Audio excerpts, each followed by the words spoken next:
সূর্য মামা মানে মামলির সাথে ঝামেলা টামেলা করেছে, তাহলে এত গরম দোয়া দিচ্ছে। এদিকে আমার মালিকের জন্মদিন, আমার তাড়াতাড়ি বাড়ি আসতে হবে।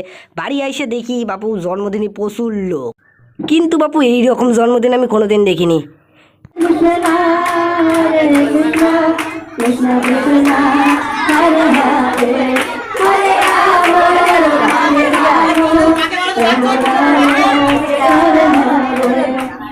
জন্মদিনে আমরা একটু দূরের সাইডেই দাঁড়িয়েছিলাম, দাঁড়িয়ে দাঁড়িয়ে ভিডিও করছিলাম। বাইরে এসে আমি বলছি যে মালিকের এত ফ্যামিলির লোকজন, এত মানে চেনা পরিচয়, তাও মালিকের বিয়েটা দিতে পারছি না। তার ছাত্রের কাছে বলছি মালিকের এটা একটা দেখে শুনে একটা আমাদের মাতাজি নিয়ে আসতেই হবে। তারপরে আমাদের বাইরে দেখি আমাদের জুনিয়র সাঙ্গুমাঙ্গু সব বসে রয়েছে।